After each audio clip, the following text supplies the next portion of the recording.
Bien avant les villes modernes, bien avant les frontières tracées par l'homme, l'Afrique vivait au rythme des esprits. Imaginez un monde où les rivières parlaient, où la mer écoutait, où chaque élément de la nature possédait une âme, une conscience. Dans ce monde ancestral, un nom faisait trembler les pêcheurs, les rois et les prêtres. Mami Wata. Mami Wata n'est pas née comme une femme ordinaire. Elle n'a pas connu l'enfance, ni la vieillesse. Elle est très en esprit, force, une présence aussi ancienne que les eaux elles-mêmes. Ses origines plongent profondément dans le cœur de l'Afrique de l'Ouest et centrale, une région baignée d'eau et de mystère. Du Nigeria au Congo, en passant par le Bénin, le Togo, le Ghana, le Cameroun ou encore la Côte d'Ivoire, son mythe s'est répandu comme une onde. Partout où l'eau est profonde, calme ou dangereuse, son nom existe sous une forme ou une autre. Dans les langues anciennes de la côte, la signification de son nom est d'une clarté limpide. Mami, c'est la mer. Wata, c'est l'eau. Elle est la mère des eaux, la gardienne originelle de toute vie aquatique. On raconte qu'au commencement, Mami Wata était un esprit de la nature, intimement lié aux fleuves sacrés, aux lagunes mystérieuses et aux océans infinis. Elle était la protectrice de l'eau, la source de toute fertilité, la promesse de richesse, l'incarnation de la beauté et la maîtresse du destin.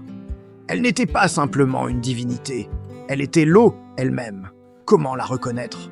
Comment les anciens la décrivaient-ils? Son apparence originelle est fascinante. Mami Wata apparaît souvent comme une femme africaine d'une beauté surnaturelle, à la peau sombre et brillante, comme polie par les vagues. Ses cheveux, incroyablement longs, sont parfois tressés, parfois ondulés comme la houle de l'océan. La partie inférieure de son corps, mouvante et fluide, peut se transformer en une puissante queue de sirène, lui permettant de régner sur les profondeurs. Et elle n'est jamais seule. Elle est souvent entourée de serpents sacrés, des créatures qui s'enroulent autour de ses bras ou de son cou. Mais ces serpents ne sont pas des symboles de menace. Au contraire, ils représentent le pouvoir, la connaissance secrète et la renaissance éternelle. Ils sont ses messagers, ses gardiens. Mais le détail le plus troublant, ce sont ses yeux. On dit que ses yeux ne sont pas ordinaires. Ils ne voient pas seulement les apparences, ils percent les mensonges et les illusions pour voir directement dans l'âme humaine. Un seul regard de Mami Wata suffit pour connaître vos désirs les plus profonds, vos peurs les plus secrètes et votre véritable nature. À ce stade de son histoire, dans sa forme la plus pure, Mami Wata n'était ni bonne ni mauvaise. Elle était une force de la nature, impartiale et puissante. Elle observait les humains depuis son royaume aquatique.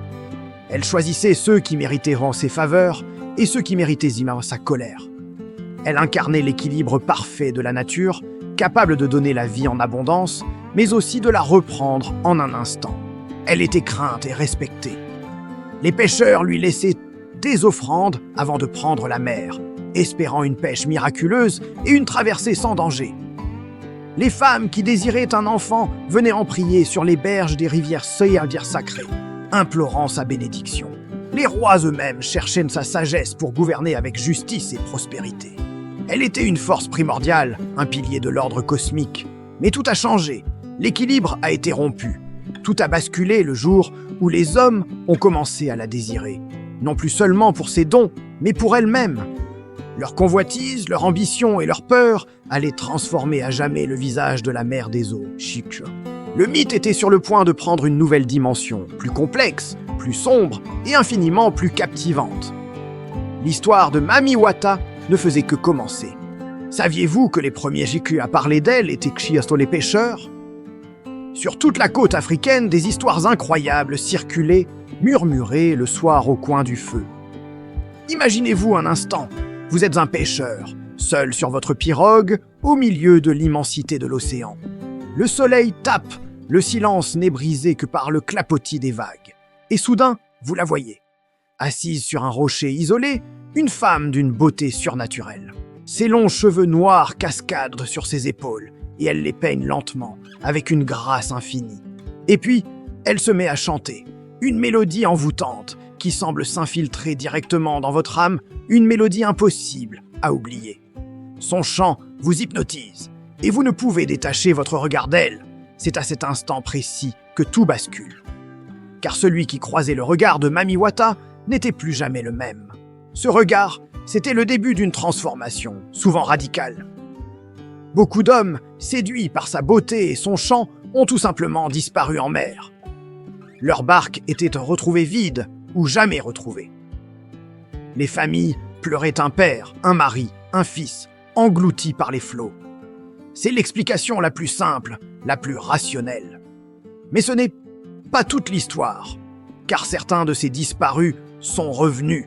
Des semaines, des mois, parfois des années plus tard, ils réapparaissaient dans leur village. Mais ils n'étaient plus les mêmes. Ces hommes, autrefois simples pêcheurs, revenaient vêtus d'habits luxueux, élégants, impeccables.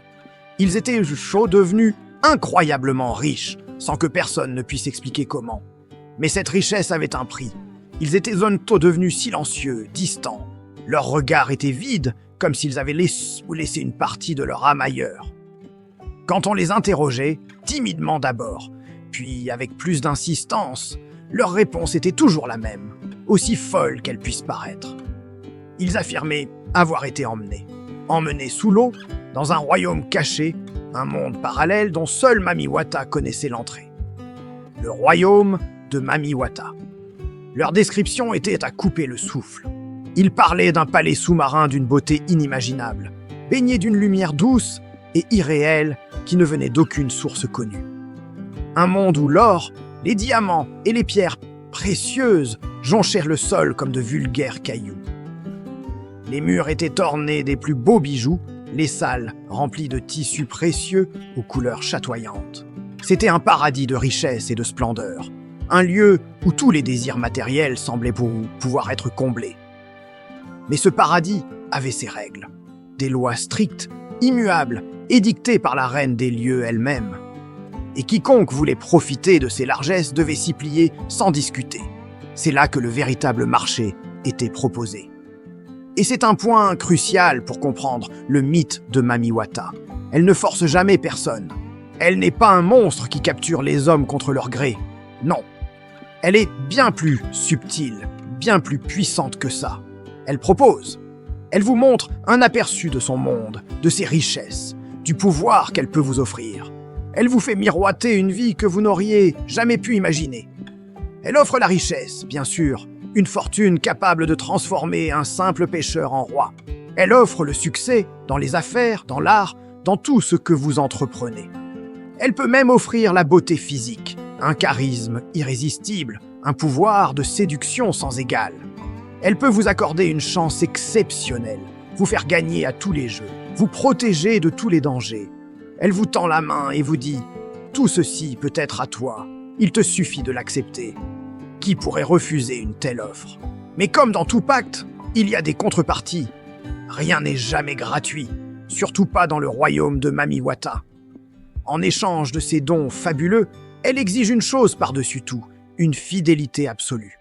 Celui qui fait un pacte avec elle lui appartient corps et âme.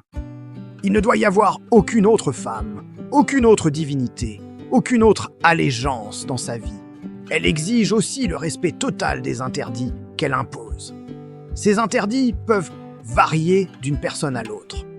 Pour certains, cela signifie l'abandon complet du mariage humain. Ils doivent rester célibataires pour le reste de leur vie, se consacrant uniquement à leur bienfaitrice sous-marine. Pour d'autres, cela peut être des offrandes régulières, des parfums, des bijoux, des boissons sucrées, des miroirs, des objets qui lui plaisent et qui doivent être déposés près de l'eau à des moments précis. Le pacte est scellé, et tant qu'il est respecté, la prospérité coule à flot. Mais malheur à celui qui ose trahir sa parole. La colère de Mami Wata est aussi terrible que sa générosité est grande. Si vous trahissez le pacte, si vous brisez l'un des interdits, les conséquences sont immédiates et dévastatrices. Il n'y a pas de seconde chance, pas de pardon. Tout ce qu'elle vous a donné, elle vous le reprend en un claquement de doigts. La richesse s'évapore, les entreprises font faillite, le succès se transforme en échec cuisant. Vous perdez absolument tout, et ce n'est que le début. La maladie peut vous frapper, une maladie étrange que les médecins ne peuvent ni comprendre ni guérir. La folie peut s'emparer de votre esprit, vous plongeant dans un cauchemar éveillé, hanté par le souvenir de sa beauté et le poids de votre trahison. Et dans les cas les plus graves, pour les trahisons les plus impardonnables, c'est la disparition pure et simple. Mais cette fois, sans retour possible. Vous êtes emporté dans son royaume, non plus comme un invité privilégié, mais comme un prisonnier pour l'éternité. C'est ainsi que Mamiwata est devenue cette figure complexe, à la fois intensément désirée pour la richesse qu'elle promet et profondément crainte pour la vengeance qu'elle exerce. Un symbole puissant du désir humain et des dangers qui l'accompagnent. La légende de Mamiwata nous enseigne que chaque choix a un prix et que les pactes les plus alléchants sont souvent ceux qui exigent le plus grand sacrifice. Elle incarne cette dualité fascinante entre l'abondance et la perte, le désir et la peur. On la prie pour la fortune, mais on la redoute pour sa jalousie. Elle est à la fois une déesse de la richesse et un esprit vengeur, une mère nourricière et une amante exigeante. Cette ambiguïté est au cœur de son mythe et explique pourquoi des siècles plus tard son histoire continue de nous fasciner, de nous interroger sur la nature de nos propres désirs et sur ce que nous serions prêts à sacrifier pour les assouvir. C'est une légende qui traverse le temps et les cultures, nous rappelant que les plus grandes richesses ne sont peut-être pas celles que l'on peut acheter.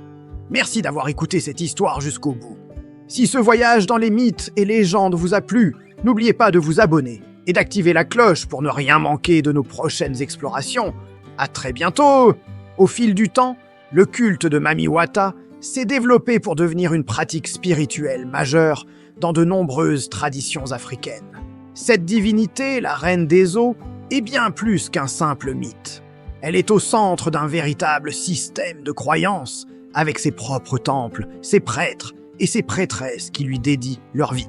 Son influence est si profonde qu'elle s'immisce dans tous les aspects de l'existence humaine. Mais quels sont exactement les pouvoirs de Mamiwata? Ils sont aussi vastes et profonds que les océans qu'elle gouverne. Elle règne sur toutes les eaux, qu'elles soient douces ou salées, des rivières sinueuses aux mers déchaînées. Son domaine s'étend bien au-delà du monde aquatique. Mamiwata détient le pouvoir sur la fertilité féminine, capable de bénir une femme avec un enfant ou de la laisser stérile. Elle est la source des richesses soudaines et inexpliquées. Quand quelqu'un passe de la pauvreté à l'opulence du jour au lendemain, on murmure souvent que Mamiwata est passé par là. Son pouvoir se manifeste aussi à travers la beauté surnaturelle. On dit que les personnes d'une beauté hypnotique, presque irréelle, sont ses protégées. Elle incarne également la sexualité et le désir, une force primale et irrésistible. Enfin, elle est l'Azfé, elle est la maîtresse du monde des rêves, communiquant avec ses adeptes à travers des visions nocturnes, des avertissements ou des prophéties. Sa nature est double, comme les deux faces d'une même pièce. D'un côté, elle est une bienfaitrice. Elle peut guérir les malades, enrichir les pauvres et offrir une protection infaillible à ceux qui la servent fidèlement. Mais de l'autre côté, sa colère est redoutable. Elle peut détruire des vies, punir sévèrement ceux qui la trahissent ou lui manquent de respect. Mamiwata donne beaucoup, mais elle peut tout reprendre en un instant. L'un des aspects les plus fascinants et les plus intenses de son culte est la possession spirituelle. Lors de certaines cérémonies, au son des tambours et des chants, l'esprit de Mamiwata peut descendre et prendre possession du corps d'un de ses adeptes. Les signes de sa présence sont clairs et impossibles à ignorer. La personne possédée se met à danser de manière frénétique et incontrôlée, ses mouvements dictés par une force invisible. Sa voix change, devenant parfois plus profonde, plus autoritaire ou au contraire douce et mélodieuse. Ses gestes deviennent lents et gracieux, imitant le mouvement des vagues. Une obsession soudaine pour les objets brillants comme les miroirs et les bijoux, ou pour les parfums et l'eau, est un autre signe de sa présence. Ceux qui ont vécu cette expérience affirment entendre sa voix résonner dans leur esprit, une voix qui porte une promesse et une menace. « Respecte-moi et je t'élèverai. Trahis-moi et je te détruirai. » C'est un pacte, un avertissement qui ne laisse aucune place à l'ambiguïté. Obéissance et dévotion sont récompensées par la grandeur, tandis que la trahison mène inévitablement à la ruine. Contrairement à une idée reçue tenace qui voudrait que Mami Wata ne choisisse que des hommes pour partenaires, elle choisit aussi très souvent des femmes. Mais ses motivations sont différentes. Quand elle choisit une femme, ce n'est pas pour en faire une épouse, mais pour lui conférer du pouvoir, lui offrir sa protection divine ou la transformer en l'une de ses prêtresses. Ces femmes deviennent ses représentantes sur Terre, des canaux de sa puissance. Elles acquièrent une indépendance et une autorité rares, souvent dans des sociétés où le pouvoir est majoritairement masculin. Elles deviennent des guérisseuses, des conseillères, des leaders spirituels respectés et craintes. Cependant, il y a un prix à payer pour un tel don. Une fois que Mami Wata vous a choisi, votre vie ne sera plus jamais normale. Il n'y a pas de retour en arrière possible. On lui appartient pour toujours. Chaque décision, chaque aspect de la vie quotidienne est désormais lié à sa volonté. C'est une vie de dévotion totale, une existence extraordinaire mais exigeante. On ne peut pas simplement décider de quitter son service. Accepter le don de Mami Wata, c'est accepter un destin hors du commun. Un pacte qui lie l'âme à la reine des eaux pour l'éternité. C'est une bénédiction puissante, mais aussi un fardeau qui change une personne à jamais. Merci d'avoir suivi cet épisode. Si les mystères des divinités et des cultes anciens vous passionnent, n'oubliez pas de vous abonner et d'activer la cloche pour ne rien manquer de nos prochaines explorations. À très bientôt pour la suite de notre voyage. Vous pensez que les légendes anciennes sont juste des histoires pour endormir les enfants? Détrompez-vous! Dans les rues animées de Lagos, de Kinshasa ou d'Abidjan, un nom continue de murmurer, mêlé de crainte et de fascination, Mami Wata. Loin d'être une simple relique du passé, son esprit, disent certains, n'a jamais été aussi présent. Bienvenue dans notre dernier épisode, où nous allons explorer comment Mami Wata hante encore l'Afrique moderne, entre mythe, réalité et peur silencieuse. Aujourd'hui, alors que les gratte-ciel perçant le ciel et que la technologie redéfinit nos vies, on pourrait croire que les esprits anciens ont déserté nos villes. Pourtant, une phrase résonne souvent dans les conversations. Les esprits existent toujours, mais ils se cachent.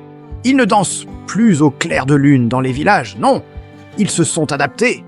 Ils se cachent dans le luxe ostentatoire, dans les réussites fulgurantes et dans les chutes tout aussi spectaculaires. Et parmi ces esprits, Mami Wata reste la reine incontestée. Imaginez un jeune homme, sorti de nulle part, qui devient soudainement millionnaire. Sa voiture brille plus que le soleil, ses fêtes sont légendaires. Tout le monde l'admire, l'envie, mais dans les recoins sombres, les gens chuchotent. « C'est Mami Wata », disent-ils, « il a signé un pacte ».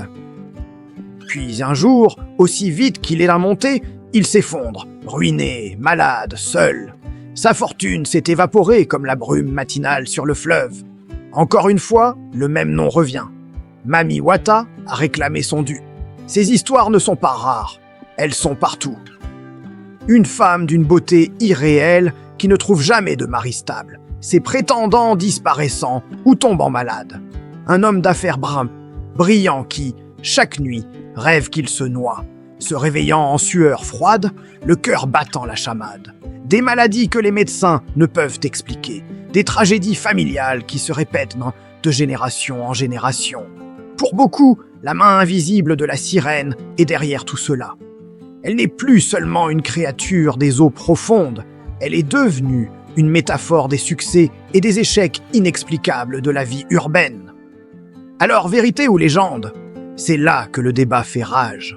Les plus sceptiques, souvent éduqués à l'occidental, balayeront ces récits d'un revers de la main. Mais ce ne sont que des superstitions, diront-ils. Des explications faciles pour des phénomènes complexes. La richesse soudaine, c'est peut-être de la corruption ou un coup de chance. La maladie, c'est un problème médical non diagnostiqué.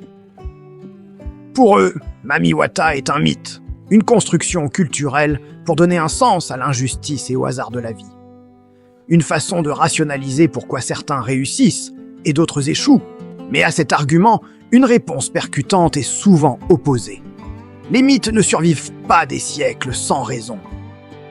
Si l'histoire de Mami Wata n'était qu'une simple fable, pourquoi continuerait-elle à avoir un tel pouvoir sur l'imaginaire collectif?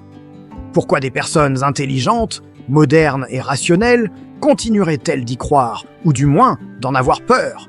La persistance de ce mythe suggère qu'il touche à quelque chose de profond, de fondamentalement humain.